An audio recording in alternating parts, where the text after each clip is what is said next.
విషయంలో వాడు దేవుడు దూరంగా చేయడానికి చాలా నెగిటివ్ థింగ్స్ వాడు కలిగి మనల్ని దేవుని సన్నిధికి దూరపరుస్తూ ఉంటాడు. ఇంకా చాలా విషయాలు మనము దేవుని యొక్క కార్యాలని మనము గమనించాలి అనే విషయాన్ని నేను జ్ఞాపకం చేసుకుంటున్నాను. ఈ ప్రత్యేకంగా పంపించిన వర్తమానాన్ని క్లుప్తంగా ధ్యానం చేద్దాం. మనం ధ్యానం కొరకు ఒక వాక్య భాగాన్ని చదువుదాం. పరిశుద్ధ గ్రంథంలో నుంచి సువార్త వాక్య భాగము యోహాను సువార్తమానం 6వ అధ్యాయము. యోహాను సువార్త చదువుకున్న లేఖల నుంచి ఒక మాటను జ్ఞాపకం చేసి అనుగ్రహించుకున్న సంగతిని మీకు చెప్పాలని ఇష్టపడుతున్నాను.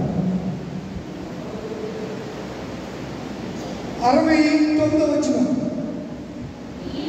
నీవే దేవుని పరిశుద్ధుడు అని మేము విశ్వసించి ఎరిగి ఉన్నామని ఆయనతో చెప్పాను. ఏం చెప్పాడు? ఎరిగి ఉన్నాడట. ఏమని? దేవుని పరిశుద్ధుడని విశ్వసించాడు, ఎరిగి ఉన్నాడు. ఎవరు చెప్పాలి? చెప్పేవాళ్ళ ఎవరి మాట ఎవరన్నారు అంటే మీరు ఇంటికాడ బైబిల్ చదవట్లేదు పడ్డ. పేతురు అన్నాడు. ఏ సందర్భంలో అన్నాడు? మీరు కూడా వెళ్ళిపోతారా? ఏమని అన్నాడు ఆయన? చూడండి, 65వ వచనం నుంచి నేను చదువుతున్నాను. మరియు ఆయన తండ్రి చేత నాకు కృప అనుగ్రహించుకుంటే ఎవడు నా యొద్దకు రాలేడని ఈ హేతువులు బట్టి మీతో అప్పటి నుండి ఆయన శిష్యులు అనేకులు వెతికి తీసి మరి అన్నాడు.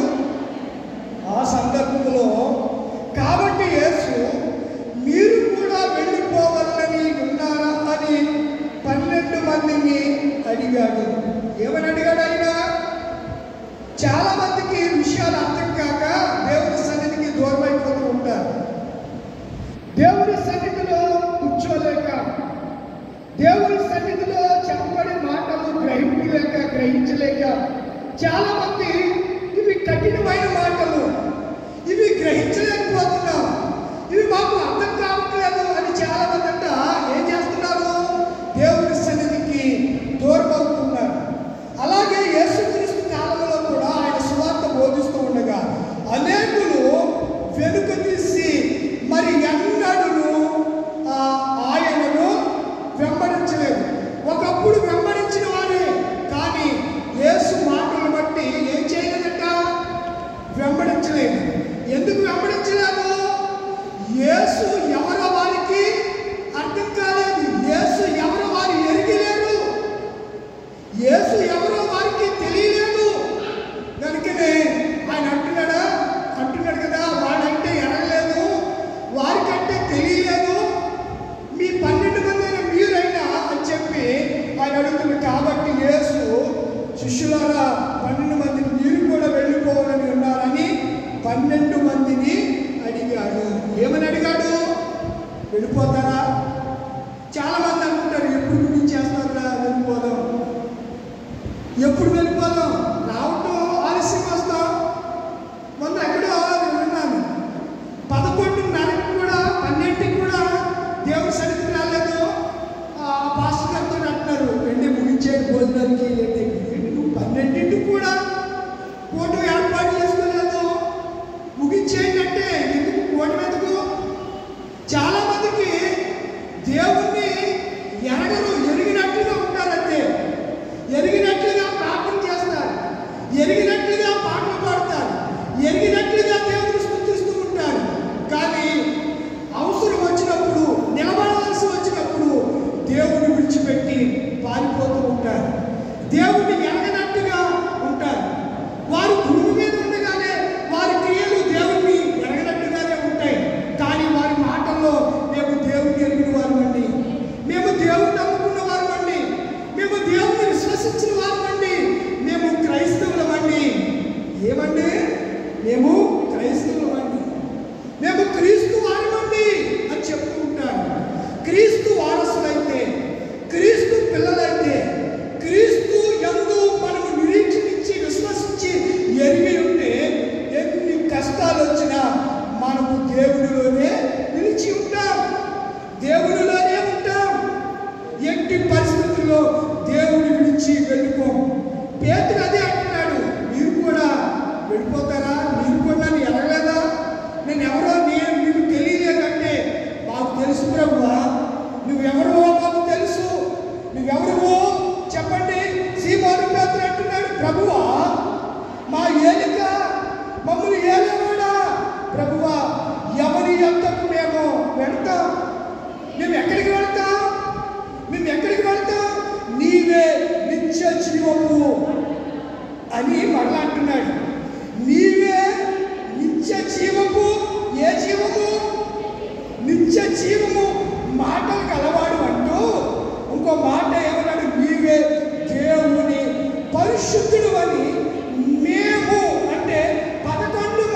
పరిశుద్ధులని నెంబర్ 1. నెంబర్ 2, నిత్య జీవపు మాటలు గలవాడు. 2 విషయాలకి మీరు గమనించాలి. నువ్వు ఎవరివని ఎరిగావు? పరిశుద్ధుడు అని మేము గుర్తెరిగాము. రెండవది, మేము ఎవరివని ఎరిగాము? నిత్య జీవపు. అర్థమవుతుందా? ఇంకా డబ్బులోకి వెళ్ళి చెప్తే ఇంక వేదాంతంలాగా ఉంటుంది. ఇంకా మీకు చిన్నపిల్లలాగా ఇవన్నీ చెప్పవలసి వస్తుంది. ఇంత క్లియర్గా అక్కడ 2 మాటలు పట్టుకోండి. ఆయన ఏమన్నాడు? మీరు వెళ్ళిపోతారా? యేసు అడిగిన ప్రశ్న. అందుకు పేతురు ఏమంటున్నాడు? ఎవరి పక్షంగా మాట్లాడుతున్నాడు? ఇప్పుడు నీ పక్షంగా నేను తండ్రికి ప్రార్థన చేస్తాను. ఇప్పుడు అందరూ మాట్లాడే అవకాశం ఉండకపోవచ్చు. కొన్నిసార్లు అందరూ అన్ని చేయడానికి దేవుని సన్నిధిలో సమయం ఉండకపోవచ్చు. మన తరపున మన సహోదరులు ఒకరు నిలబడి మన పక్షంగా తండ్రికి విజ్ఞాపన చేస్తే మనం అందరం తండ్రికి విజ్ఞాపన చేసిన వారమే. దేవుని నామమున స్తోత్రం కలుగును గాక. ఆమేన్. నేను చేయలేదు, నేను చెప్పలేదు, నేను పాడలేదు, నేను గానం చేయలేదు, నేను ఆరాధించలేదు అని అనుకుంటున్నావేమో. కాదు. నీ పక్షంగా మీ సహోదరుల్లో మీ పక్షంగా తండ్రి సముఖంలో నిలబడి విజ్ఞాపన చేస్తే ఎవరి కోసం చేస్తారు? వాళ్ళు మీ పక్షంగానే చేస్తారు. ఇప్పుడు పేతురు వారందరి పక్షంగా మాట్లాడుతున్నాడు. ఏమని?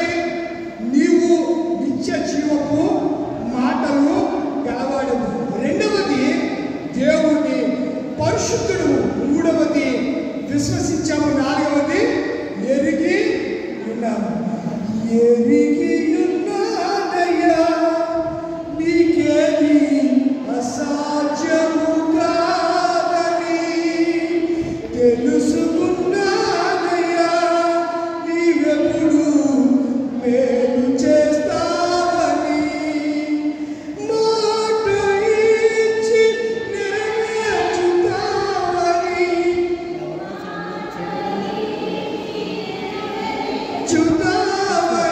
వాగ్దానం. రాదా మీకు? మా ఓడి ఫోన్ అంటే ఎక్కడికి వెళ్ళిపోయాడు. పాటలన్నీ అందులో ఉంటాయి. ఫోన్ పట్టిన త్వరగా. మాట ఇచ్చి మన అంశం ఈరోజు ఏంటి? ఎరిగి ఉంటాం. ఎవరిని ఎరిగి ఉండాలి?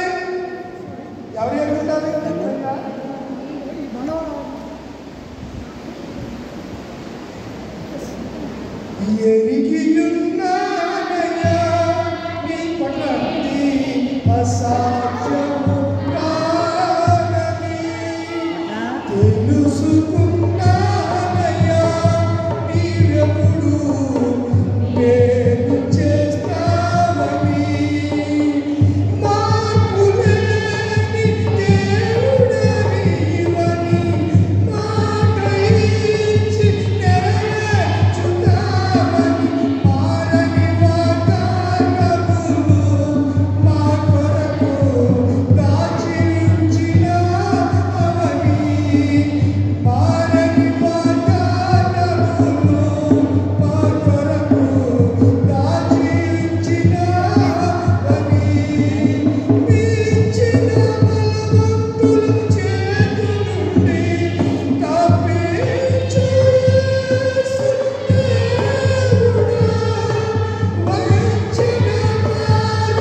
మేలు చేస్తాడు. మేలు చేసే దేవుణ్ణి మనం వెళ్ళి ఉండాలి. చాలామంది మేలు చేసిన వారిని నమ్మరు, ఉంచేవాడిని నమ్ముతారు. కొంపల్ని కూల్చేవాడిని నమ్ముతూ ఉంటారు. ఆడు కొంపంతా తగలబెట్టేయండి. మా కొంపను అమలు చేసింది ఎవరనుకుంటున్నారు? వాడే. ఆమె మా ఇంటి గుట్టంతా రద్దు చేసి మా ఇంటిని ఇల్లు పోల్చినట్టు చెప్పి మా పరువు అంతా బజార్లో పెట్టింది అని చెప్పి చాలా మంది బాధపడతారు. కానీ దేవుడిని వెలిగి ఉంటే ఆయన ఎడలెన్నో కార్యాలు చేస్తాడు. అందుచేతనే మనుషులు ఎరిగి ఉండడం కాదు, మనుషులకు నీవు తెలిసి ఉండడం కాదు, దేవునికి నీవు తెలిసిన వాడవై ఉండాలి. ఇప్పుడు మన చీఫ్ మినిస్టర్ గారు జగన్ గారికి మనందరం తెలుసా? కానీ ఆయన మనందరికీ తెలుసు. కానీ మనమందరము ఆయనకి తెలియదు. ఆయనకి మనం తెలియాలంటే ఏం చేయాలి? చెప్పాలి. ఏం చేయాలి? ఆయన్ని మనము ఎరిగి ఉంటే ఆయన మనం ఎలా ఎరుగుతాడు, ఎలా మన గురించి ఆయన తెలుసుకుంటాడు అనగా మనము ఆయనకి ఎక్కడ వెళ్తాము, దగ్గరగా వెళ్తూ ఉంటాం, ఆయనతో సహవాసం చేస్తూ ఉంటాం. చాలామంది అంటారు నా రక్తంలోనే ఆయన ఉన్నాడండి, ఆయన బ్లడ్ ఉందంటారు. ఎవరు బ్లడ్?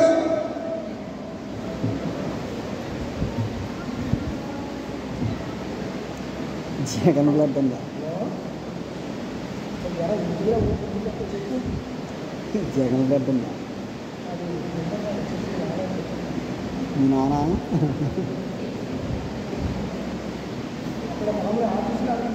బ్లడ్ అన్నా మాకు జగన్.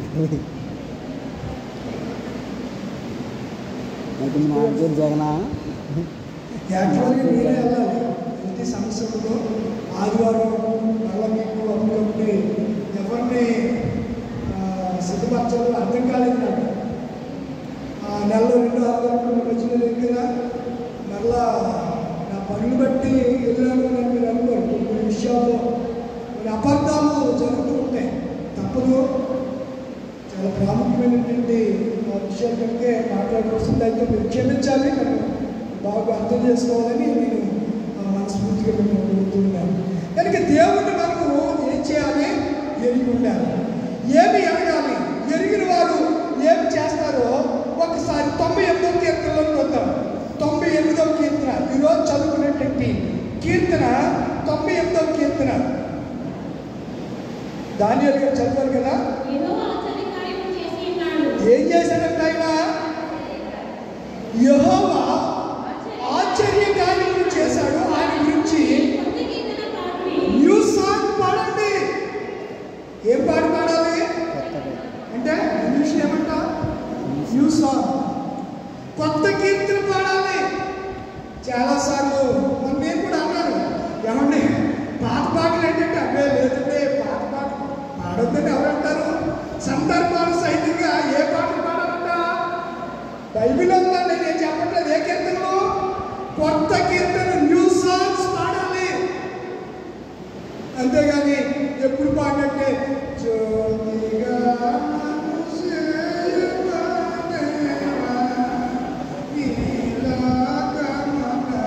ఏంటది? కొత్త కీర్తన పాడాలి సందర్భానుసారంగా. ఏ కీర్తన పాడాలి? కొత్త కీర్తనలు.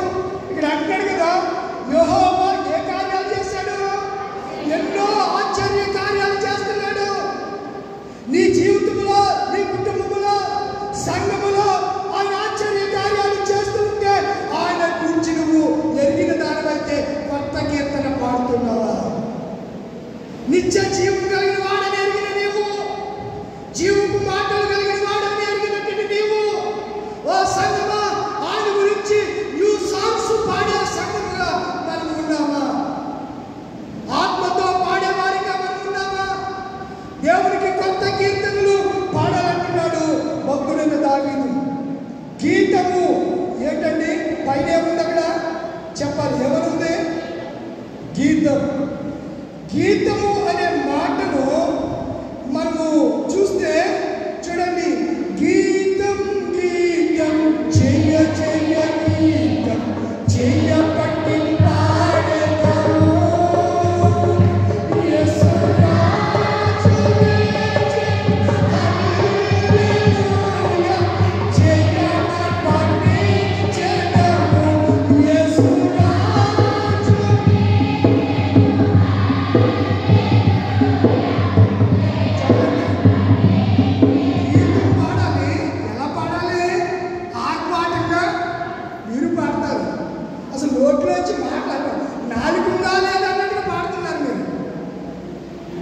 దేవుని సన్నిధిలో గంభీరంగా పాడాలండి.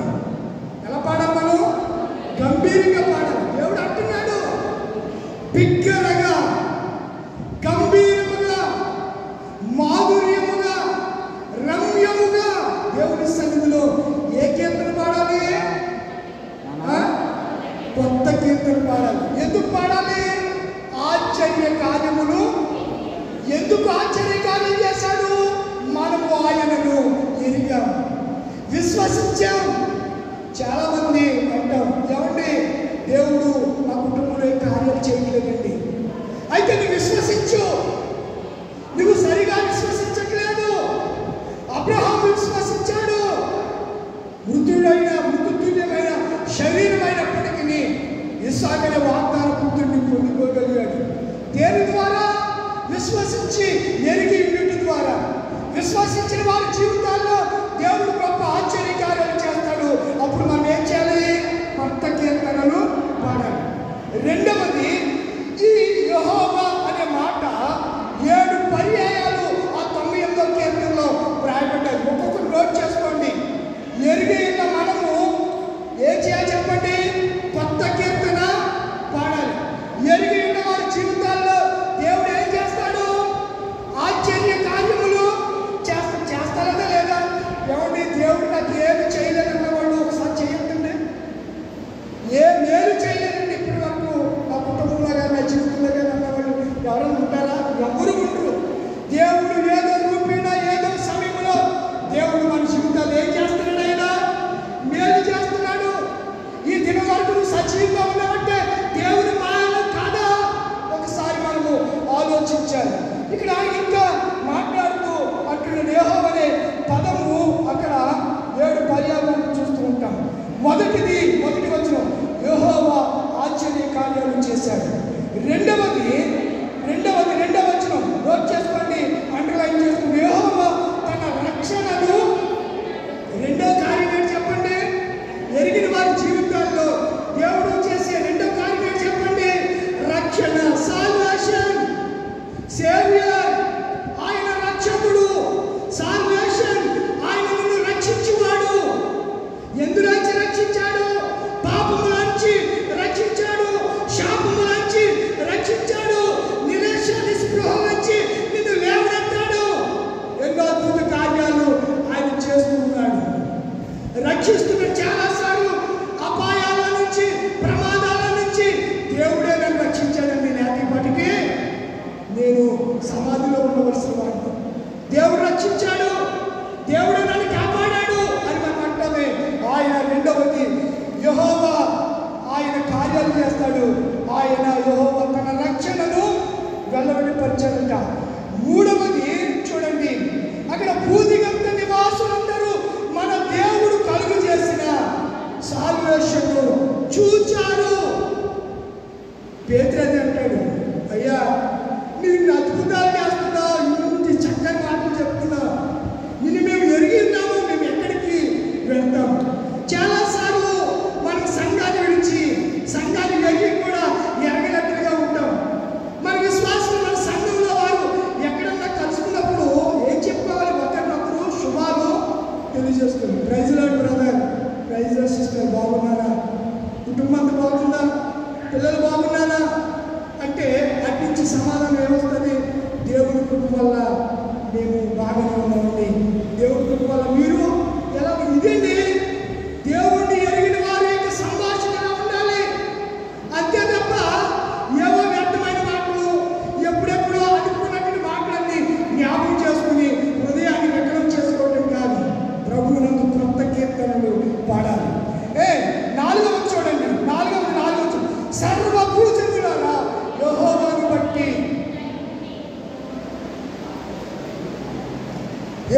బట్టి ఏం చేయాలి చెప్పాలి? యెహోవాను బట్టి ఉచ్చరించుడి, ఆర్భాటముతో సంతోషగానము చేయండి. ఏం చేయాలి? మీరంతా ఆర్భాటంగా పాడుతున్నారు. మీరు పాడుతుంటే రోడ్డు మీద వెళ్ళి వాళ్ళు నిలబడిపోయి ఉంటున్నారు అన్నమాట. అంత గట్టిగా పాడుతున్నారు మీరు. ఏమంటున్నారు దేవుడు? ఆర్భాటం చేయండి, సర్వ జనులారా యెహోవాను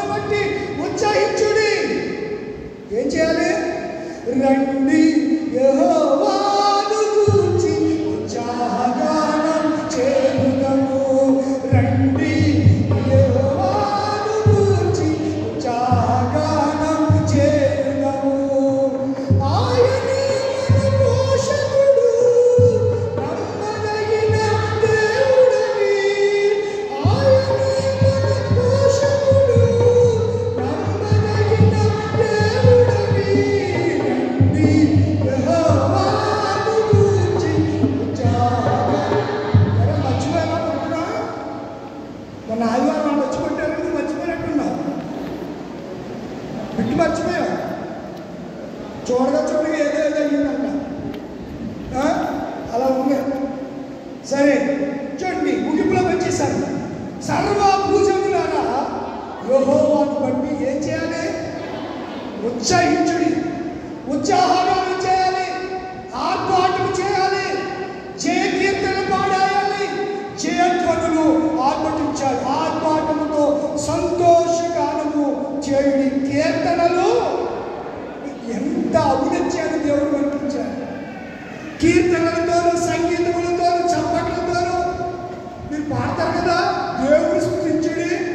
10 తంతుల సితారతోనూ స్వరమండలముతోనూ నాదముతోనూ బోరతోనూ తంబురతోనూ ఏం చేయాలి? దేవుడిని స్తుతించాలి. ఇవన్నీ 10 తంతుల సితారంటే 10 తంతుల సితారంటే చప్పట్లు. ఎన్నేళ్ళు? 10 ఫింగర్స్. ఎన్ని వేళ్ళు చెప్పండి రా బాబు? 10 వేలు. 10 తంతులు సితారంటారు. ఇలా కొట్టడం, మనకు కొట్టడం రాదు. కొట్టండి అంటే కొంతమంది ఏమో ఆడ కొట్టినట్టు కొడుతున్నారు, ఇలాగంట ఇది ఇలా కొడతారు. కొంతమంది ఏమో ఇంకొక ఆడ కొట్టినట్టు, కొంతమంది ఏమో ఎక్కడ చేయాలని చెప్తారు. ఒకప్పుడు మనం చూసారు ఒక కొట్టడం, ఇలా 2 చేతులు ఇలా కొట్టాడు. మరి ఇదేంటో అక్కడ బైబిల్ ఏ రాయబడింది? సర్వజనులారా చప్పట్లు కొట్టండి, జయధ్వనులతో ఉత్సాహగానము చేయండి, ఆర్భాటం చేయండి. కీర్తన పాడాలంటే మనం చాలాసార్లు చేస్తాం. మనం పునరంకితులు అవుదాం. చప్పట్లతోనూ పాటలతోనూ ప్రభువును స్తుతించాలి. తర్వాత 5వ పాయింట్ చూడండి, సితార స్వరముతో యెహోవాకు స్తోత్ర గీతాలు పాడదాం. ఏ గీతాలు? స్తుతి గీతాలు వేరు, స్తోత్ర గీతాలు వేరు. టైం వచ్చినప్పుడు చెప్తారులే, టైం లేదు. స్తోత్ర గీతములు పాడుని.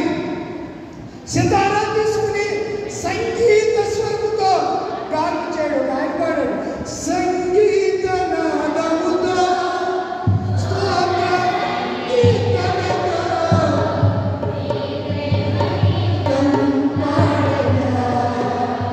మీ గొప్ప కార్యము.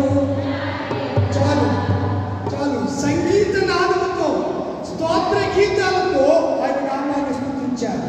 6వ పాట చూడండి, రాజైన యెహోవా సన్నిధిని సంతోషధ్వని. ఏ ధ్వని చేయాలి? ధ్వని చేయాలి. శబ్దం రావాలండి. పాటలు పాడుతూ ఉన్నప్పుడు, వాయిద్యాలు వాయిస్తున్నప్పుడు ఏం రావాలి?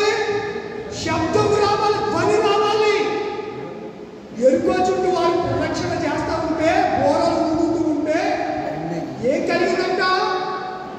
ధ్వని కలిగింది. ఆ ధ్వని విని వాళ్ళు కర్మ పడిపోయారు. ఎవరు? హాయి పట్టణస్తులు. ఎరుకో పాటల్లో ఉన్నవాడు కూడా ఏమైపోయారు? ఎరుకో పట్టణంలో ఉన్న వాళ్ళందరూ యోషువ యాజకులన్నీ బోర్లు ఊదుతూ ఉంటే గోడలే కోల్చబడి. మీ సంగీతానికి అంత పవర్ ఉంది, పాటలకి అంత పవర్ ఉంది. ఎరుకో గోడలు ఏమైపోయాయి? ఏం పాడితే?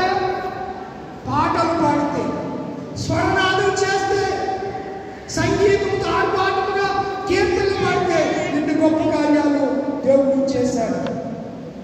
చూడండి, తరువాత 9వ వచనానికి వచ్చేస్తే, 9వ వచనం, న్యాయమును బట్టి జనులకు తీర్పు తీర్చుడికై రావయ్య యేసునాథా.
ఆయన రాబోతున్నాడు.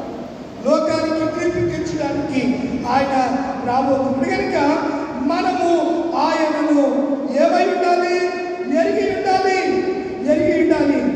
ఎరుగుట దేవుణ్ణి ఎరుగుని వారిమై ఉండాలి. పిలుపుని అడుగుతున్నాడు యేసు ప్రభు వారు. యోహాను సువార్త 14:9 నోట్ చేసుకోండి. పిలుపు, నీవు నన్ను ఎరుగవా? నన్ను రోజు చూస్తున్నా. 14 యోహాను సువార్త 14:9 వచనం. నీవు నన్ను ఎరుగవా? దేవునికి ఎరుగవా?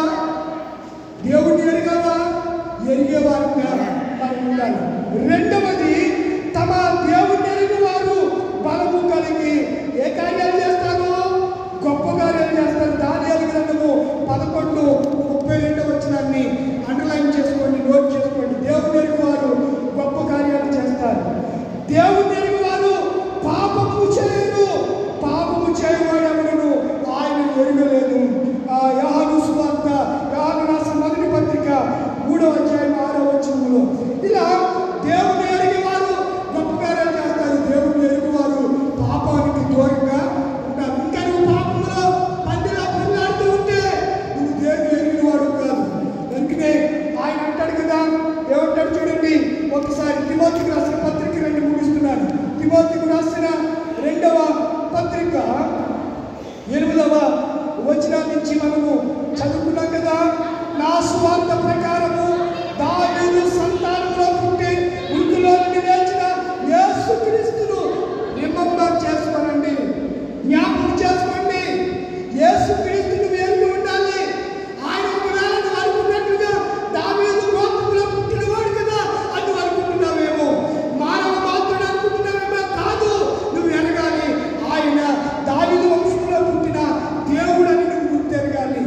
తన ఆత్మీయ కుమారుడైన తిమోతికి దూతను రాస్తూ పౌలు గారి విషయాన్ని చాలా సుష్టంగా చెప్తున్నాడు. నా సువార్త ప్రకారము, ఏ ప్రకారం? సువార్త ప్రకారము దావీదు సంతానంలో పుట్టి మృతుల్లో నుండి లేచిన యేసుక్రీస్తును జ్ఞాపకం చేసుకుని నేరస్తుడైనట్లు ఆ సువార్త విషయ సంఖ్యలతో ఏంటండి? సువార్త కొరకు అతడు పలుమార్లు శరసాలకు అని అనిపించాడు. సువార్త కొరకు అతడు చెరసాలలో వేయబడ్డాడు, బొండల చేత బిగించబడ్డాడు. అయినా పాట మానేడా? అర్ధరాత్రి పాటలు పాడితే ఏమైపోయింది? చెరసాల పునాదులు బ్రద్దలైపోయాయి. అతడు గద్దించగానే పుట్టోలని దెయ్యం పట్టిన చిన్నదాని నుంచి దెయ్యం ఏమైపోయింది? వెళ్ళిపోయి చక్కగా మాట్లాడడం. కొంతమంది దెయ్యం పట్టిన మాటలు ఎవరికి అర్థం కావండి, కానీ అర్థమైన వాళ్ళకి అర్థమవుతాయి. అంటే ఎవరికైతే దెయ్యం పట్టినాడు మాటలు దెయ్యం పట్టినాడికి అర్థమవుతాయి. దేవుని మాటలు దేవుని ఎరుగు వారికి అర్థమవుతాయి. మరి ఇక్కడ ఆలోచన చేస్తే ఇక్కడ అంటున్నాడు కదా, బంధించబడ్డాను అని అంటూ చూడండి 11వ వచనము 11. ఈ మాట ఎలాంటిదంట? నమ్మదగినదయు మనము ఆయనతో కూడా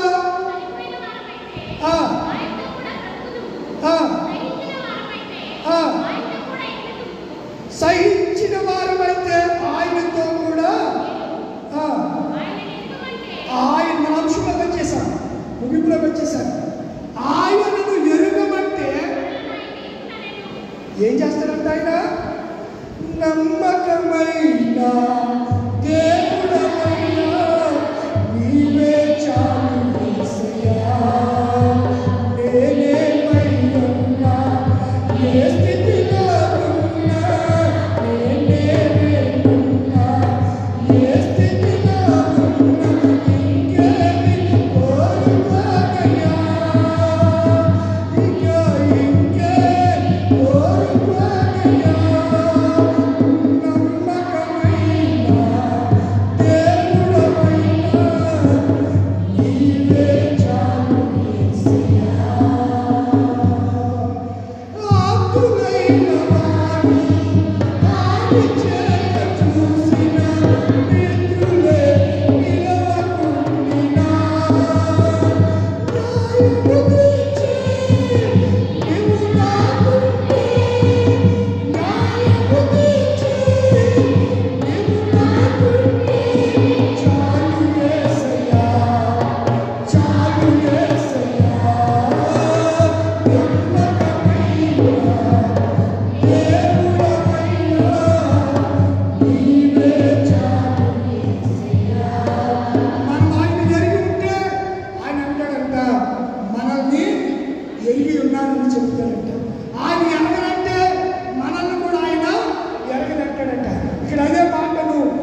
ఉన్నాడు.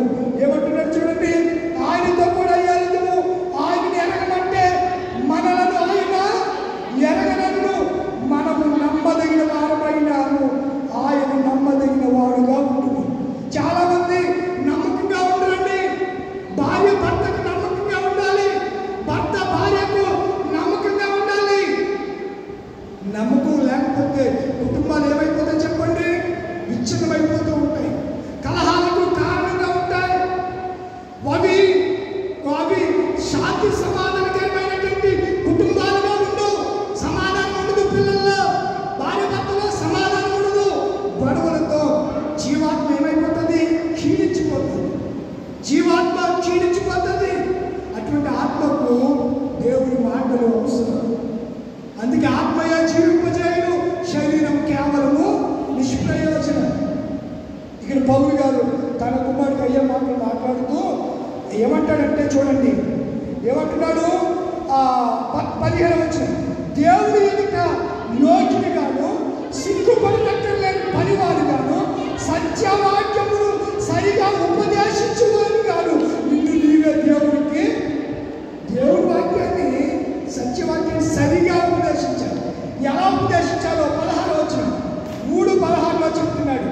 దైవజనుడు ప్రతి సత్కార్యములకు పూర్ణముగా సిద్ధపడి ఉన్నట్లు దైవావేశమును కలిగిన ప్రతి లేఖనమును ఉపదేశించుటకును, ఖండించుటకును, తప్పుదిద్దుటకును, నీతి యందు శిక్ష చేయుటకును. ఏమైంది? చాలా మంది గద్దిస్తున్నప్పుడు, వాక్యం గద్దిస్తున్నప్పుడు నొచ్చుకుంటూ ఉంటారు. నువ్వు బతుకున్నావని తెలియడానికి నొచ్చుకోవడమే. నువ్వు షుగర్ వచ్చేసిన వాడికి కాల్ తీసేస్తారు, తీసేస్తున్న వాడికి ఏం తెలియదు, స్పర్శతో షుగరు తినుకుంటూ వచ్చేస్తుంది. ఇంకో విషయం చెప్పినా, లెప్పర్స్ అంటారు కదా, ఏంటది? లెప్పర్స్ అంటే కుష్టి కాదు. అది వచ్చినవాడిని వాడి వేలు నేను సూచించి పొడిసినా వాడికి ఏమి తెలియదు. అంటే సత్యవాక్యము సరిగా విభజించబడుతున్నప్పుడు, దేవుడు నీతో మాట్లాడినప్పుడు నువ్వు సత్యపడాలి. నీ యొక్క హృదయాన్ని వాక్యం వెలుగులో నీ తప్పులు నీవే దిద్దుకోవాలి. లేకపోతే ఒంగోలు జ్ఞాపకసాయి గారిలాగా పాడదామా? నన్ను దిద్దుము చిన్న ప్రాయము. ఇంకా చిన్న ప్రాయమేనా? ఆయన అప్పుడు పాడాడు ఏమని? అయ్యా, నేను ఇప్పుడే దేవుళ్ళు కొత్తగా వచ్చాను, చిన్న ప్రాయము బాలుడిని, నన్ను దిద్దునాయని అన్నాడు. ఈ 70 సంవత్సరాల నుంచి ఎప్పుడు దిద్దుకోవడమేనా? మరణాన్ని సమీపిస్తున్నా ఇంకా సరి చేసుకోవడం బ్రతుకు. ఒకవేళ నువ్వు సరి చేయబడినప్పుడు, అలా ఉంటున్నప్పుడు ప్రభువు దైవజనుడిని నిలబెట్టి, ఆయన దైవజనుడు సన్నద్ధుడై ప్రతి సత్కార్యము పూర్ణముగా సిద్ధపడి ఉన్నట్లు దేవుని వాక్యమును దైవావేశమును కలిగిన ప్రతి లేఖను ఉపదేశించును, ఖండించుటకును, తప్పు దిద్దుటకును, నీతి యందు శిక్ష చేయుటకు. నీకేమైంది? నాకేమైంది? నీతిమంతులు నన్ను గద్దించుట నాకే అభిషేకం? తైలాభిషేకం అన్నాడు. ఎవరు చెప్పరు? ఎవరన్నారు? ఎవరన్నారు? తెలియదు మీకు, మీకు ఏమీ తెలియదు. దావీదు అన్నాడు. ఏ సందర్భంలో అన్నాడు అది కూడా తెలియదు మీకు. ఊరియాతో పాపం చేస్తే నాతాను ప్రవక్త వచ్చి, దావీదు ఒకటికి 4 గొర్రెలు ఉన్నారా, ఆ గొర్రెలు కాకుండా అలారు ముందుగా పెంచుకున్న గొర్రెని ఏం చేశాడు? వధించి నిందు చేశాడంటే ఈ ఒంటికాల మీద వేశాడు. ఎవరు? దావీదు. వేసి దాంతో 2 తీసిరాని ముక్కలు నరికేద్దని అన్నాడు. అది ఎవడో కాదు, నువ్వే అన్నాడు. దిద్దుకున్నాడా? దిద్దుకున్నాడా? ఆ సందర్భంలో దావీదు అంటాడు, నీతిమంతులు నన్ను గద్దించుట, నన్ను సరిచేయట నాకు. మిమ్మల్ని సరిచేత మీరు ఊరుకుంటారా? చాలు చాలుదే, మేము ఏపీ పార్టీ గొల్లపూడి సంఘస్థులు. మేమెవరో అది కడగడికి ఆగేస్తాడంట. ఇలా తిప్పి నిమ్మకాయ పెడితే అది నిలబడాలంట. అప్పుడు నిలబడాలంటే ఏం చేయాలి? ఏం చేయాలి? మీరు ఎప్పుడు వెళ్ళలేదండి మేసాలు నిమ్మకాయ నిలబడతా. ఈ వెండి గారు మేసాలు తీసేస్తారు.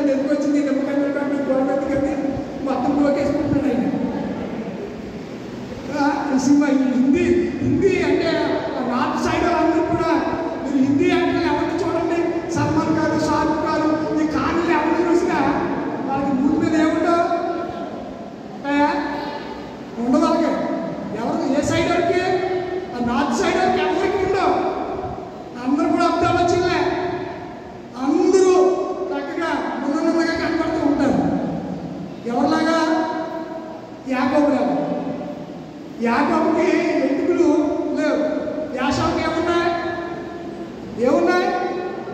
వెంట్రుకలు ఉన్నాయి. ఈ గారికి ఏం లేవు, యాకోబు గారికి. అందుకే తడువు చూసి అబ్బా ఈ శరీరం ఎవరి శరీరం అనుకున్నాడు? ఇసాకు. యాకోబు శరీరం అనుకున్నాడు. తడువు చూస్తే యాషావు, స్వరం చూస్తే యాకోబు అని మోసపోయి పెద్ద కుమారుడు వలసిన ఆశీర్వాదాన్ని ఎవరికి ఇచ్చేశాడు? చిన్న కుమారుడికి ఇచ్చేసినట్టుగా ఆ తర్వాత పెద్ద కుమారుడు వచ్చి నోరు నెత్తు బాగుంది ఒక ఆశీర్వాదం ఉంటే ఎమ్మని అడిగినట్టుగా భవిష్యత్తులో మనం చూసుకుంటున్నాం. కాలం ఉండగానే, సమయం ఉండగానే మనం ఏం చేయాలి? దేవుణ్ణి ఎరిగి ఉండాలి. ఎరుగున్న మనము ఏం చేయాలి? దేవుడికి కొత్త కీర్తన పాడాలి. కొత్త కీర్తన పాడినటువంటి మనము ఏం చేయాలి? దేవుణ్ణి స్తుతించేవారుగా మనం ఉండాలి. అట్టి కృప దేవుడు మీ అందరికీ అనుగ్రహించుగాక. ఆమేన్. లేచి నిలబడదామా? సమస్త